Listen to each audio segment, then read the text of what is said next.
안녕하십니까. 숲속 고요마을 자연치유센터 박경자 원장입니다.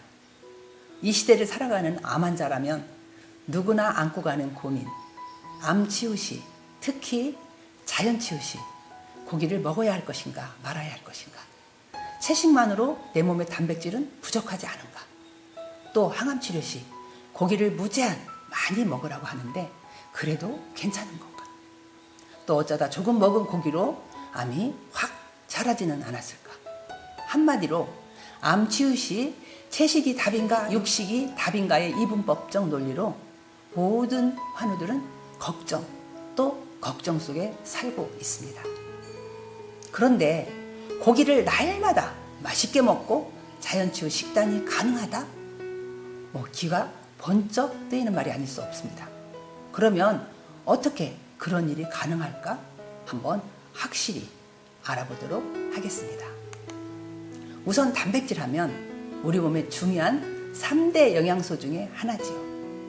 그리고 신체는 단백질 덩어리로 이루어진 유기체입니다. 우리 몸의 근육 조직, 신체 구성, 체내 필수 영양 성분이나 활성 물질의 운반, 또 에너지 합성, 효소, 호르몬 항체 구성, 체액의 균형 유지 등등 생명이라는 드라마의 주연입니다. 그런데 동물성 단백질은 암의 스위치를 켠다 라고 단언하는 콜린 캠벨 박사 외에 다수의 저명한 박사들이 있는가 하면, 또 채식 중심의 식사요법으로 체력이 떨어지면 암의 역습으로 암이 난폭해져서 이에 대응하려면 육류와 유제품을 포함한 동물성 단백질을 든든히 먹고 체력을 기르는 것이 급선무다 라고 곤도 마코토 박사는 주장합니다. 콜린 캠벨 박사는 자신의 아들까지 대를 이어가며 수십 년간 연구를 거듭했고, 곤도 마코토 박사 역시 수많은 세월을 통하여 수만 명의 환자를 직접 치료하며 임상과 연구 결과를 토대로 내세운 주장입니다. 이렇게 양쪽의 의견이 논리적으로 완벽하고 확고한데 우리 환자들은 알아갈수록 더 먹어도 걱정, 먹지 않아도 걱정입니다. 그렇다면 육식을 했을 때와 채식만을 했을 때 어떤 문제점이 생기는지 직접 한번 따져보도록 하겠습니다. 먼저 고기를 제한 없이 먹는다면 고기는 채소에 비해 단백질 함유량이 많으므로 채소보다 적은 양으로 필요한 단백질을 섭취할 수가 있어서 소화 기능이 떨어진 환자들에게는 효과적입니다. 또한 필수 아미노산 9가지가 다 함유된 완전 단백질로 철분, 비타민 B12, 아연 등이 함유되어 있어 빈혈을 예방하는 장점도 있습니다. 그러나 고기를 많이 먹으면 우리 몸은 점점 산성화가 되어갑니다. 그래서 우리 완벽한 항상성으로 무장된 우리 몸은 약 알칼리성 pH 7.4 유지를 위해서 뼈에서 칼슘과 마그네슘을 꺼내어 갑니다. 그렇게 되면 우리의 몸은 골다공증이 유발되게 되겠죠. 또 LDL 콜레스테롤 증가로 혈관이 좁아져서 혈액순환 장애를 일으킵니다. 그리고 하루의 권장량을 초과한 많은 양의 고기를 소화시키느라고 간과 콩팥의 과부하로 간 수치가 상승하게 됩니다. 그리하여 성인병 등 질병의 유병률이 많이 상승하게 된다는 것은 많은 연구 결과 밝혀졌습니다. 그럼 채식만을 고집했을 때 어떠한 문제점이 생기게 될까요? 우선 채소에는 단백질 함유량이 적어서 필요한 양의 단백질을 섭취를 위해서 많은 양의 채소를 섭취해야 하기 때문에 소화 기능이 약한 환자들에게는 부담을 줍니다. 또 채소에는 비타민 B12가 없어 철분 흡수를 돕지 못하므로 빈혈을 유발하게 됩니다. 또한 채소는 비타민 K, 즉 칼륨이 아주 함유량이 높습니다. 칼륨은 몸에서 수분을 배출하는 이뇨작용을 하므로 수분이 빠져나간 우리의 몸은 칼륨과 나트륨의 균형이 깨어지게 됩니다. 우리 몸은 물을 흡수하고 내뿜는 작용을 반복하면서 수력 발전으로 전기를 발생시켜 서로 신호체계를 주고받는데 이 균형이 깨어지면 전기 발생이 되지 않아서 신호체계가 약해집니다. 그래서 몸이 무기력해지고 기운이 하나도 없어지게 됩니다. 이때 혈액 검사를 하면 저나트륨 혈증으로 나옵니다. 또한 채소는 경작 시 농작물의 소출을 늘리기 위해서 질소비료를 많이 주게 되는데 아주 새파랗게 이 채소를 많이 섭취하면 체내에 질산염이 쌓이게 되고 이 질산염이 단백질의 아미노산과 만나면 니트로소아민이라는 발암물질이 생기게 됩니다. 그래서 꼭 유기농 채소를 권장하는 것이죠. 그럼 반대로 채식만 했을 때의 장점도 한번 짚어보도록 하겠습니다. 채소에는 파이토케미칼이 다량 함유되어 있는데 이 파이토케미칼에는 미세 영양소, 비타민, 미네랄, 무기질, 섬유질, 효소가 함유되어 있습니다. 이 미세 영양소는 그 인체의 대사작용에 촉매제 역할을 하는 우리 몸에 있어서 없어서는 안 될 필수 영양소입니다. 이렇게 양쪽을 다 따져보고 나니 한쪽만을 선택하여 치유를 한다는 것은 무리라는 사실을 확인하게만 되었습니다. 실제 어느 한우분이 채식과 녹즙과 저염식을 동시에 하면서 모범적으로 치유식단을 실천하였으나 최상의 결과를 얻지는 못하였던 기억이 아주 여러 번 있습니다. 그럼 우리는 이제 어떻게 해야 할까요?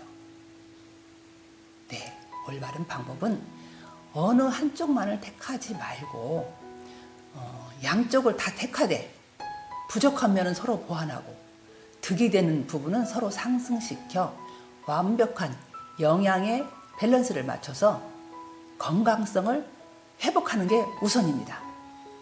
내 몸의 건강성을 회복하면 내 몸이 스스로 알아서 나를 낫게 하는 방법이 올바른 암치유 방법인 것입니다.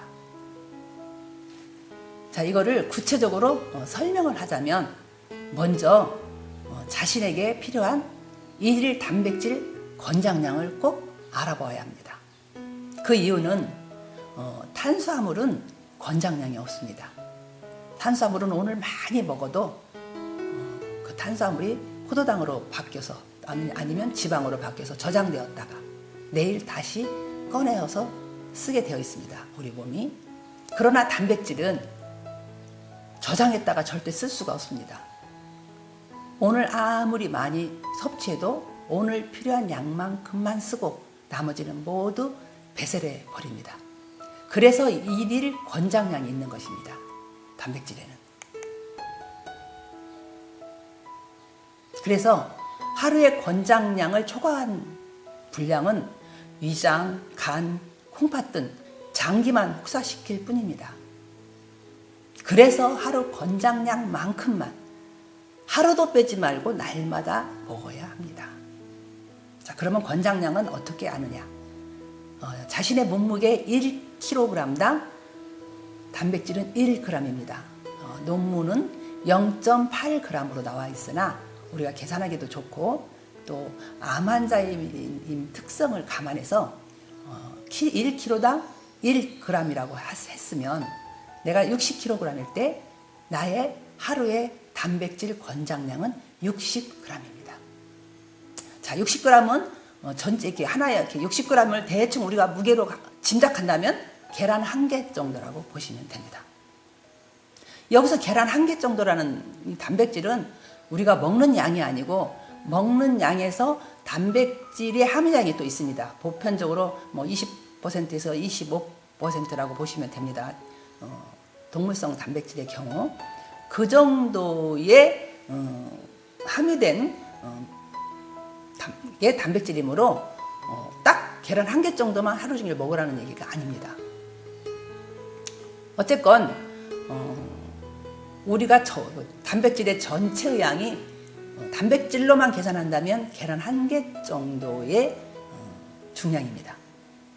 그런데 또 이 단백질이 60g이 필요한데 이 60g 중 전체를 동물성에서 섭취하지 말고 동물성 단백질은 3, 식물성 단백질 7 이 비율을 맞추면 동물성 단백질은 18g, 식물성 단백질은 42g이 되겠죠.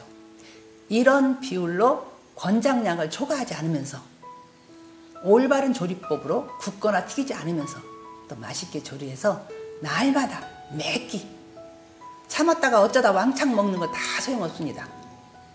날마다 먹고 싶은 고기 참지 마시고 날마다 매 끼 맛있게 드실 수 있는 행복한 식단이 올바른 치유식단인 것입니다. 얼마나 다행입니까? 날마다 드실 수가 있으니. 자, 숲속 고요마을의 식단은 예전부터 이 이론을 근거로 동물성 단백질 3, 식물성 단백질 7의 비율로 어느 한쪽으로 치우치지 않도록 날마다 이렇게 맛있는 고기를 식단에 올려서 자연 치유를 성공으로 이끌고 있습니다. 이로써 오늘의 결론은 이제부터 무엇을 먹어야 하는지 고민하지 말자입니다. 육식과 채식 사이에서 고민은 이제 끝이고 올바른 방법과 비율과 조리법을 준수하면서 먹고 싶은 고기도 날마다 드시고 또 채식도 드시면서 영양의 불균형을 해소해서 건강성을 찾으시면 내 몸의 면역력만으로 암은 저절로 낫습니다. 마치 기적처럼요. 그러나 이는 기적이 아닌 과학입니다. 단 과식과 오백식품, 가공식품 등의 정크푸드는 절대 금물이라는 거 아시죠? 알고 계시죠? 자, 오늘 이 시간 이후 여러분의 치병 생활이 갈등과 고민의 연속이 아닌 즐겁고 행복한 식생활로 완전 관해를 향해 가시는 지름길이 되시길 진심으로 기원합니다. 지금까지 시청해 주셔서 감사합니다.